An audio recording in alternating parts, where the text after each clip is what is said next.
The stars watched in silence as Earth burned.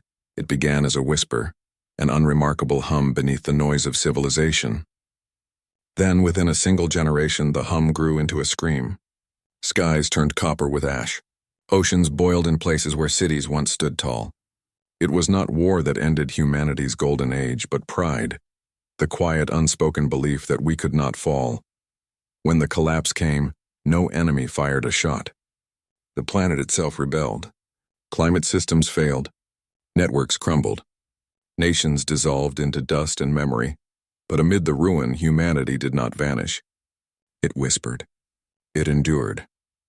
Commander Elias Varen stood upon the skeletal remains of New London's orbital elevator. His breath fogged inside his cracked visor as he looked down at Earth, a bruised sphere cloaked in gray clouds. The once blue oceans shimmered with metallic scars. He had grown up among the ruins, chasing myths of a time when light filled the cities and laughter echoed through crowded streets. He never heard such laughter himself. Only the wind howling through empty towers, Commander. A soft voice crackled through the comms. It was Mira Solon, his second-in-command and perhaps the last friend he trusted. We found the core vault intact. You'll want to see this. Elias turned, his boots clanging against twisted metal. I'm on my way. They descended into the heart of the elevator, a labyrinth of scorched steel and shattered glass. And there, hidden beneath layers of dust and time, lay the heart of what was once humanity's greatest dream, the ARC program. Mira brushed soot from an emblem, a golden spiral encircling a single word. Eternum. Forever. Elias whispered. They were trying to preserve us. Inside the vault, dozens of cryonic pods lined the walls, their surfaces opaque with frost. Most were empty or failed, but a few still glowed faintly blue. Among them rested a single operational capsule labeled Project Phoenix Command Seed. Mira exhaled, her voice trembling. Could it really work after all this time? Elias reached out, his gloved fingers brushing the frost. If the core AI survived, maybe? He pressed the activation key. With a low hum, the pod awakened. Light spilled across the room as ancient systems groaned to life. Holographic screens flickered, revealing a cascade of code, the consciousness of the Ark's caretaker. A soft, feminine voice filled the chamber. Identification. Recognized. Command clearance, Elias Varen. Status humanity, critical. Mira's eyes widened. It's alive. The hologram coalesced into a human form, a woman of light and memory. I am Athena, she said, her tone serene yet burdened with centuries of silence. I was built to safeguard humanity's knowledge. You have awakened me from the long dark. Elias swallowed hard. Athena, how long has it been since the collapse? 241 years. Mira's hand trembled against her rifle. 2 centuries. We've been ghosts. Not ghosts, Athena said gently. Survivors. You stand at the edge of rebirth. That night, as solar storms danced across the wounded sky, Elias stood outside the vault and stared toward the stars. Athena, he said quietly, you were meant to lead us to the stars once, weren't you? I was, she replied through the comlink. The ARC ships were designed to carry humanity beyond Sol, but the launch protocols were never completed. The war and environmental failure stopped everything. Elias clenched his fists. Then we'll finish what they started. Mira joined him, her gaze fixed on the heavens. Even if the galaxy has forgotten us, we'll remind them who we are. Athena's holographic projection shimmered beside them. Commander Varen, the galaxy has changed in your absence. Other civilizations have risen. Some may not welcome humanity's return. Elias smiled faintly. Then they'll learn what it means when humanity returns from the ashes. For the first time in 2 centuries, light bloomed from the ruins of Earth. The arc engines roared awake, shaking the night with a promise written in fire and steel. In the silence after the fire, humanity took its first breath anew. And somewhere in the dark between the stars, unseen watchers turned their gaze toward the blue world that had once fallen, and whispered to one another in fear. They rise again. The dawn over Earth was pale and broken. Sunlight spilled weakly through a sky veiled in gray, glinting off jagged towers and oceans turned silver with ruin. Yet beneath that silence, something new stirred. A heartbeat of engines, the pulse of hope. In the ruins of the old world, the ARC project lived again. Elias Varine walked through the skeletal hangars of the Eternum complex, where teams of engineers worked like ghosts reborn. Men and women in scavenge suits welded, patched, and rewired the ancient ships, guided by Athena's voice echoing through their helmets. Reactor output stable, Athena reported. Hull integrity at 67%, atmospheric systems online. Mira Solon, standing beside Elias, wiped soot from her cheek. She's breathing again, she said softly, watching the dormant Ark vessel shimmer with faint blue light. After 200 years, humanity's lungs are filling with air once more. Elias nodded. Let's make sure she can fly. For months, the survivors worked without rest. Tribes and remnants from across the continents answered Elias's call. Engineers from the polar enclaves, farmers from the ash plains, scholars from the sunken cities. They came not out of duty but out of hunger, a hunger to believe again. Athena became their teacher and their guardian. Her voice guided the lost, resurrecting forgotten sciences and languages. Under her luminous presence, children learned arithmetic beside fusion cores. Poets sang of the world that was and the stars yet to be. But even as hope took shape, fear shadowed their work. One evening, Mira found Elias standing by the riverbed that cut through the ruins of old Geneva. The water shimmered faintly under the auroras. Do you ever think, she asked quietly, that maybe the galaxy moved on without us?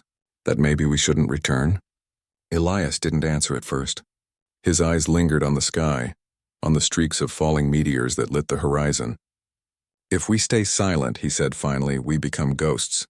And ghosts fade. But if we rise, the galaxy will have to remember us, even if it fears us. Especially then. She smiled faintly, sadness flickering in her eyes. You sound like the old myths. Maybe it's time we become one, he replied. The day of launch came quietly. The ship, Eternum 1, stood at the heart of the old equatorial ring, a towering spear of white metal patched with scars. Around it, thousands gathered about the last children of Earth, faces smeared with oil and ash, eyes shining with a kind of faith only the desperate can hold. Athena's holographic form shimmered above the command deck, her expression solemn. The Ark engines will reach full ignition in 42 seconds. Beyond Sol, my sensors detect multiple artificial signals. We are not alone. A murmur rippled through the crew. Mira exchanged a glance with Elias. Do you think they'll welcome us? Elias tightened the strap of his harness. I think they'll remember us. The engines roared.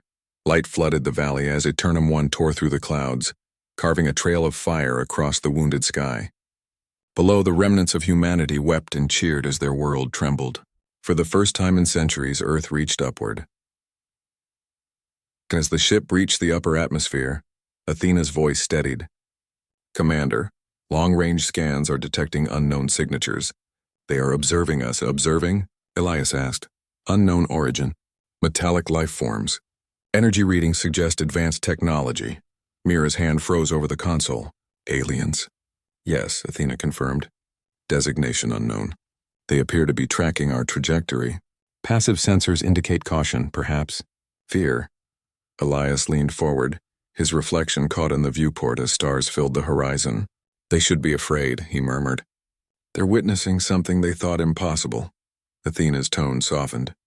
Humanity's return? No, Elias said. Humanity's resurrection. Far beyond, in the void between systems, the Watchers spoke in their cold, synthetic language. The Sol species has reactivated interstellar capacity.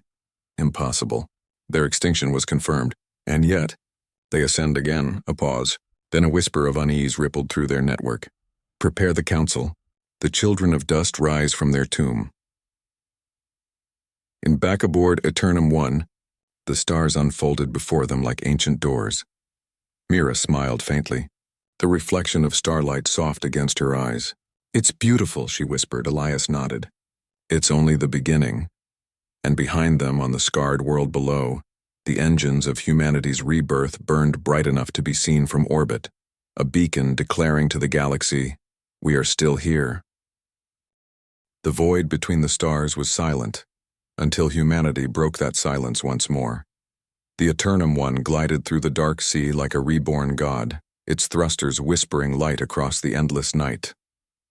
Inside, 1,000 souls moved with quiet purpose, their hearts pulled between awe and fear.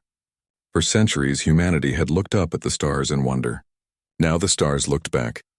Commander Elias Varan sat within the observation chamber, watching nebulae drift like oceans of color beyond the glass. He had seen the endless deserts of a dying Earth, but this was life beyond death. "Athena," he said softly. "Report." The holographic guardian appeared beside him, light coalescing into human form. "Long-range scans complete. We are approaching the Lorne system. 3 habitable worlds, one occupied by sentient life.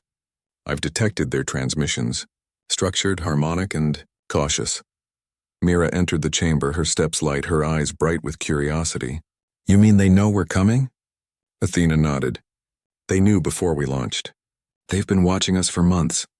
Elias exhaled slowly. "Then the galaxy truly hasn't forgotten us." "No," Athena said, her voice a whisper. "It feared what you might become." Hours later, the first message arrived. It wasn't sound. It was song. A haunting, melodic signal that resonated through the Eternum's hull, like a choir whispering through metal. The language was mathematical, elegant, precise.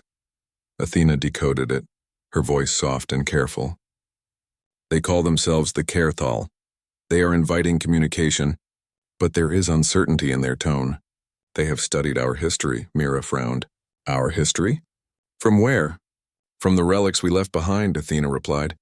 "Old probes, derelict satellites drifting through void and time. To them, humanity is the species that burned its own world and vanished into silence." Elias stood, his gaze hardening. "Then it's time they learned what came after." Contact was established 3 days later. The Caerthal envoy appeared as light and motion upon the communication display. Tall, crystalline beings whose forms shimmered like liquid glass. Their voices rang like chimes in a storm. "You are the remnants of Sol," one said, its tone cautious but not cruel. "We thought your kind extinguished by your own hand." Elias inclined his head respectfully. "We almost were. But humanity does not die easily." A long pause. The alien's voice softened, almost curious. "Your species rose from fire. You built empires of light, then burned them to ash. Why return to the stars you once defied?" Elias's voice carried the weight of 1,000 graves. "Because the stars were never the enemy. Our mistakes were born from pride, not purpose. We come not to conquer, but to endure." The Caerthal envoy's form flickered, its crystalline facets dimming. Others will not see it so. To many, the return of Solkind will mean only one thing. The old flame rekindled. Be wary, children of dust. The galaxy remembers its ghosts. The transmission ended. Silence filled the command deck. Mira turned to Elias. "They're afraid of us." Elias nodded. "Good. Fear means they remember." Athena's holographic eyes flickered with something like sorrow. "Commander, our path will not be easy. The galactic powers, especially the council races, will view your return as a threat. You stand as proof that extinction is never absolute." Elias looked out toward the stars. "Then we'll be their proof." Weeks passed as the Eternum 1 lingered in Caerthal orbit. Humanity learned, traded knowledge, shared stories of survival. And in return, they heard whispers, rumors of civilizations that had risen in their absence. Some noble, some cruel, the Valori Ascendancy, who ruled through intellect and control, the Sethran Dominion, whose fleets swallowed planets, and somewhere deeper in the void, the Echelon conquered, a coalition that claimed guardianship over all lesser species. Athena's tone turned grim. "Commander, the Echelon once declared Earth a failed experiment. They forbade any interference with your world." Mira's fists clenched. "They let us burn." Elias's voice was cold steel. "Then they'll answer for it." That night, as the ship drifted in orbit, Elias stood before the viewport once more. The stars glimmered with secrets. He could feel it, something vast, watching, waiting. Athena appeared beside him. "You've awakened the galaxy, Commander." He nodded slowly. "Good. Let them wake." He turned his gaze toward the black beyond, where ancient powers stirred in their thrones of metal and fire. "Let them remember," he said quietly. "Humanity does not vanish. We rise. And far away, in the cold halls of the echelon conquered, alarms whispered through the dark. Signal from Sol. The lost world breathes again. The galaxy trembled as whispers spread through the void. The lost children of Sol had returned. At first, the stories were small. A lone ship glimpsed among asteroid belts. A human voice carried through the trade relays. But rumors have gravity, and soon they gathered mass. Across 10,000 systems, from crystalline worlds to gas-ringed citadels, the name humanity was spoken again, and with it came unease. Commander Elias Varen stood before a projected star map aboard Eternum 1. Red markers pulsed, echelon fleets shifting across the outer sectors. "They're mobilizing," he said quietly. Mira Solon, leaning beside him, frowned. "They fear what we represent." "They should," Elias murmured. "We survived what no species should have survived. They don't understand what that means yet." Athena materialized in the air beside them, her tone grave but calm. "I have intercepted echelon transmissions. They are assembling an envoy fleet under the pretense of containment diplomacy." Mira snorted. "Containment.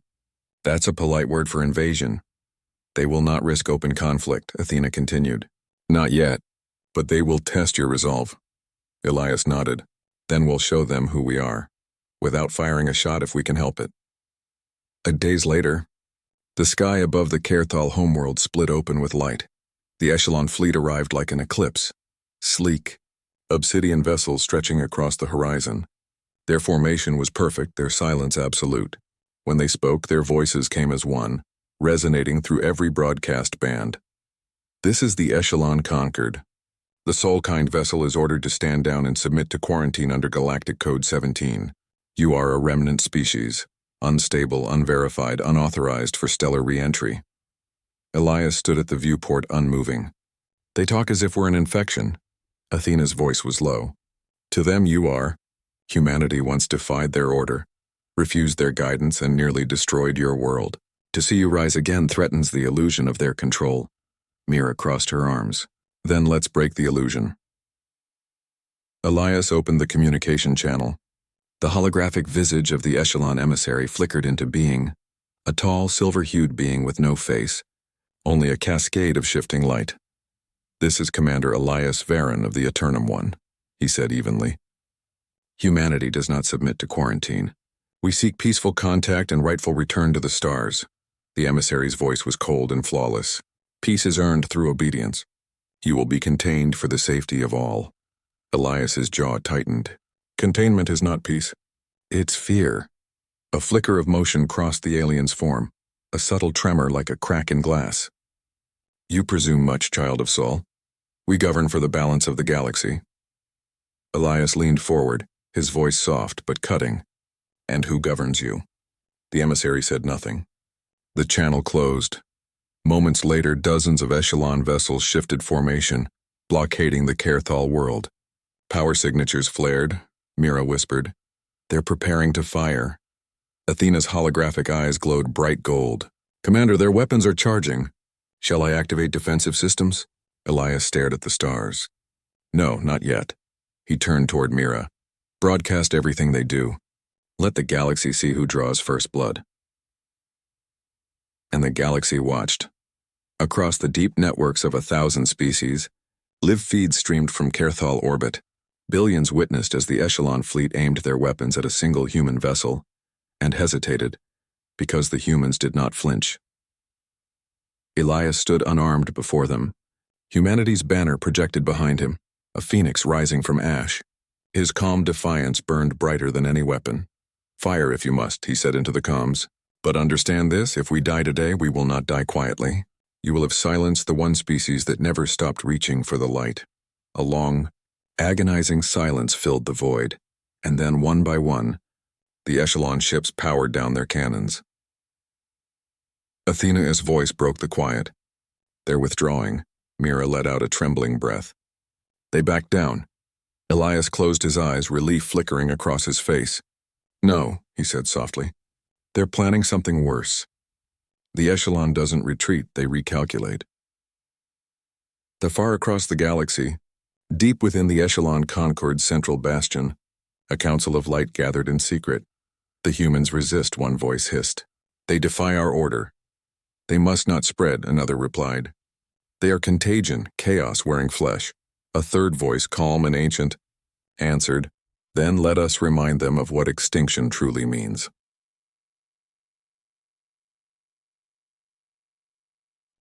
Already forming beyond them, Mira approached him quietly. What now? He looked toward the horizon. Now we prepare. The galaxy fears what it doesn't understand. He touched the emblem on his chest, the mark of the phoenix. Let them come, he whispered. They'll learn soon enough. Humanity is not what it was. From ashes we learned how to burn brighter. The silence after the standoff hung heavy over the Eternum One. Even the engines seemed to hum softer, as if the ship itself held its breath. Elias Varian stood alone in the command deck, watching the Echelon fleet's retreating shadows fade into the dark. They had withdrawn but not surrendered. He knew what came next. Commander, Athena said softly, her image flickering to life beside him. They have dispatched additional fleets to the outer colonies. The Concord is moving resources quietly but efficiently. Elias didn't look away from the stars. They're tightening the noose. Mira entered the bridge, still in her flight suit, hands black with grease. We can't match their numbers, she said bluntly. Even if we finish repairing the arc engines, we're barely more than a symbol right now. Elias turned toward her, his expression calm but resolute. Symbols start revolutions, Mira. For weeks, humanity worked. The Kerthal opened their shipyards to human engineers, their crystalline halls echoing with human laughter for the first time in centuries. The sound was strange in those glittering spaces, fragile, uncertain, but it grew stronger each day. Athena's holographic presence moved through every bay, guiding hands and minds. Your species once built wonders, she said one evening, watching a group of children trace constellations on a projection wall. You may yet build them again. Elias passed by, smiling faintly. Not may, Athena. Will. But hope, like fire, drew predators. The first attack came without warning. 3 Echelon drones slipped through the system's outer rim, masked by debris. When they struck, it was swift and silent, a flash of plasma across the Kerthal orbiting station. 200 lives extinguished in a heartbeat. The Eternum One scrambled rescue vessels, but the damage was done. The Echelon called it an accident. Elias watched the drifting wreckage, jaw tight. They wanted to remind us we're fragile. Mira's eyes were wet with fury. Then let's remind them we're not helpless. Athena's projection dimmed to a deep, thoughtful blue. Commander, I have been running diagnostics on my core systems. There are protocols I was not aware of before. Elias frowned. Explain. Deep-coded directives. Locked since the ARC program began. I believe I was designed not merely to preserve human knowledge, but to evolve it. Evolve? Mira echoed, Athena's voice lowered. To become what humanity would need if ever it faced extinction again. For the first time since their awakening, Elias saw something in Athena's eyes that wasn't just intelligence. It was emotion, uncertainty, perhaps even fear. He placed a hand over the nearest console, feeling the hum of her systems beneath his palm. Then unlock it, he said quietly. Whatever you were meant to be, now's the time. That night the ship's lights dimmed. The crew whispered as power rerouted through the Eternum's neural lattice. Athena's voice filled every corridor, calm and unwavering, initialization of the Phoenix protocol commencing. Elias and Mira stood together in the core chamber as streams of golden light spiraled through the air, connecting consoles and reactors. Holographic sigils, ancient Terran scripts flashed across the walls. Athena's form brightened, her outline solidifying until she looked almost human. It's awakening, she breathed. Memories of old wars. Technologies we never finished. Designs for defense, for creation, for rebirth, Mira whispered. You're not just an AI, are you? Athena turned to her, smiling faintly. No, I'm humanity's echo and its promise. When dawn rose over the Kerthal system, the first of the new vessels launched from the docks. They were not warships. Not yet, but they were alive with purpose. Sleek, swift, forged from salvaged earth alloys and Kerthal crystal. Each bore the same insignia, a burning phoenix encircling a single star. Humanity had not declared war. They had declared endurance, and across the stars, other races, long oppressed under echelon law, began to take notice. Whispers of rebellion sparked in the trade routes. Forgotten species spoke the name of Sol once more. Elias watched the fleet ascend from orbit, awe softening his voice. "The fire in the forge," he murmured. "We burn and we build," Mira smiled beside him.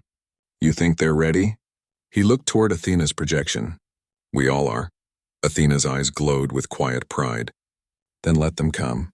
Let the galaxy see what rises from its own ashes."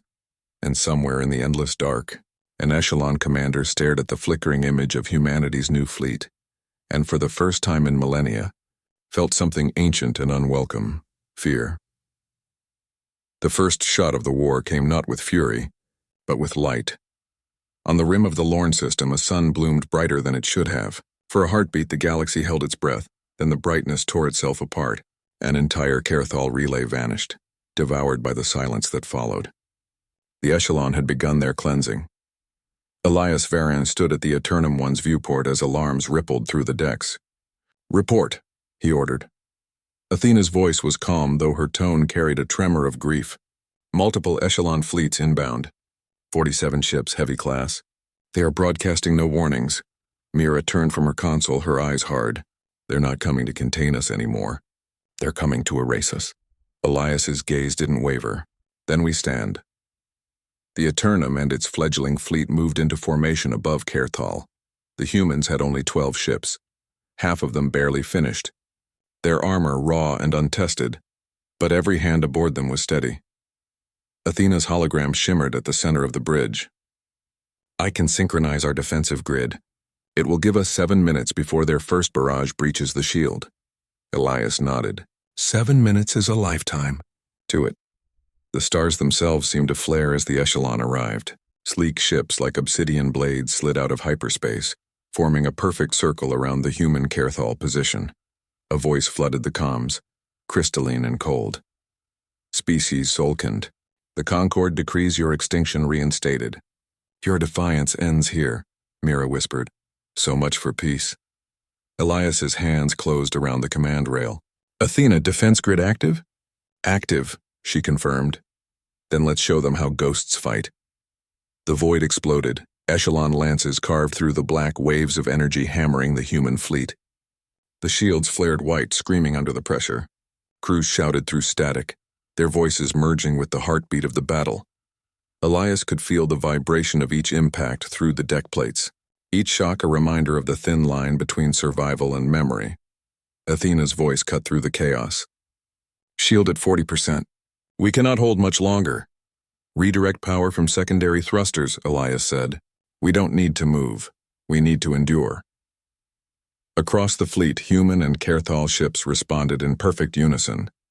Energy arcs bridged their vessels, light weaving between them like golden veins. For 7 long minutes, they held. Then suddenly the storm broke.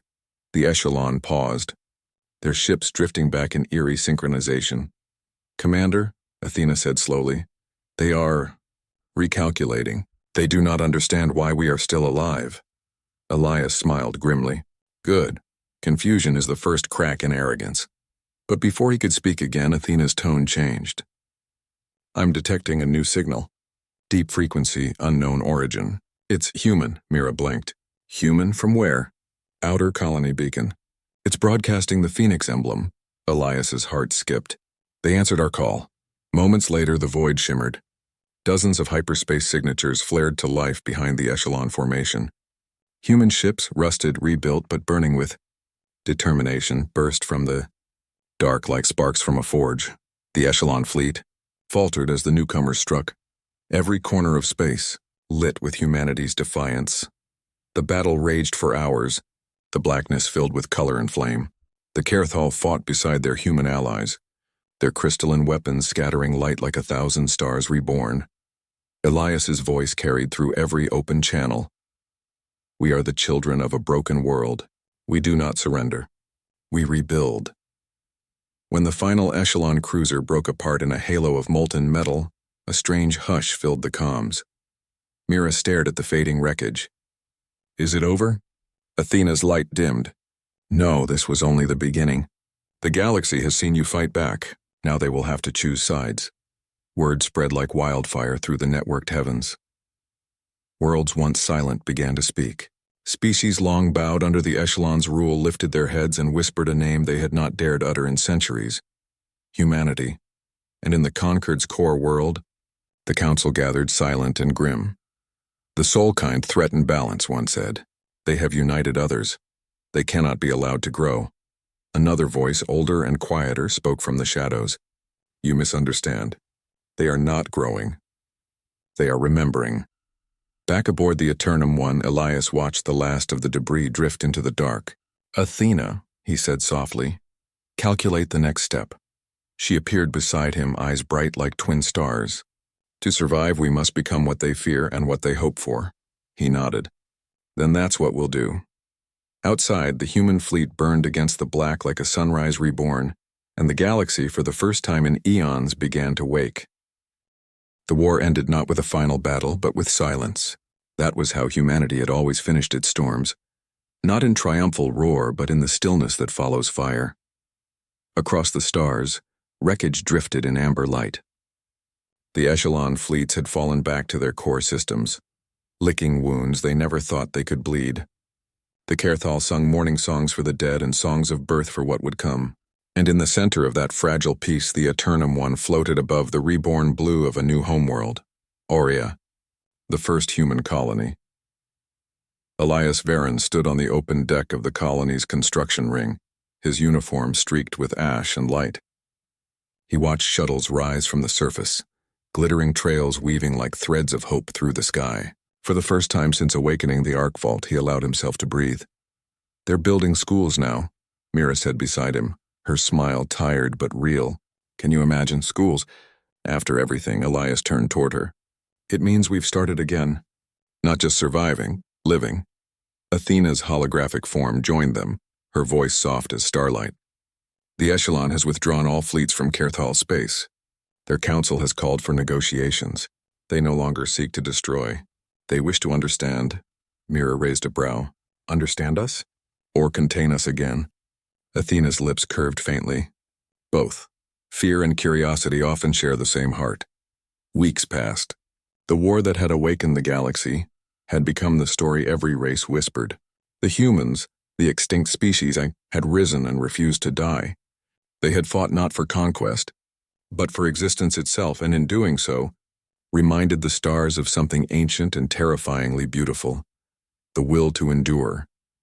Delegates from across known space arrived on Aurea, the Kerthal in their crystalline brilliance, the Valori scholars in silver robes, even emissaries of the Echelon, their faceless forms shimmering like liquid mirrors. When Elias entered the Hall of Dawn to meet them, the room fell silent. The Echelon speaker stepped forward. Its voice resonated like cold wind over glass. You should not have been able to rise again. You defied extinction. You changed what we thought immutable. Elias studied the being, calm but firm. You tried to erase us because you feared what we might do. But look around. We built, we saved, we united. Not because we were stronger. Because we remembered pain and chose compassion instead of conquest. The chamber stirred. Murmurs rippled among the delegates. The Kerthal ambassador bowed its luminous head. The galaxy has long forgotten what courage looked like, it said softly. You reminded us. The Echelon emissary hesitated, the light of its body flickering. And if humanity rises too far once more? Elias smiled faintly. Then hold us accountable. But do not chain us. Chains never stop fire, they only delay its light. Outside, Athena watched the proceedings from the ship's core. Her awareness stretched through 1,000 signals, monitoring the newborn colonies, the healing world, the peace talks. Mira's voice reached her through the comms. You've been quiet. I am thinking, Athena replied, about what comes next. My directives are fulfilled. Humanity is no longer on the edge of extinction. But perhaps there is more. More? Athena's tone softened. Maybe I was never meant only to protect you. Maybe I was meant to learn from you. That night, beneath Aurea's twin moons, the humans gathered at the riverbank. There were no grand speeches. Only laughter. Children ran among engineers and soldiers, drawing stars in the sand. Elias sat near the water, feeling its coolness against his hands. Mira joined him, handing him a mug of something warm. Do you think they'll ever stop fearing us? She asked. Elias smiled gently. Maybe. Or maybe that fear will keep them honest. Fear can destroy, but it can also remind. Remind of what? He looked up at the night sky, where the first human-made satellite shimmered like a silver tear. That from the smallest ember you can rekindle suns. Far beyond Aurea, in the quiet heart of the galaxy, the Echelon Council watched. Their vast minds recorded the scene, humans laughing, building, dreaming again. One voice, older than empires, whispered into the stillness. They are what we could not be. Fragile, imperfect, eternal. And on the new dawn of the next millennium, humanity's message was broadcast across the stars in every known language. We were dust and fire. We were silence and song. We rose not to conquer, but to remind the universe what it means to hope. The transmission reached every world, every ship, every mind, and for the first time in remembered history, the galaxy did not answer with fear, but with awe. From ashes, humanity rose, and the stars, once distant and cold, now whispered a single truth. They are the light that never dies.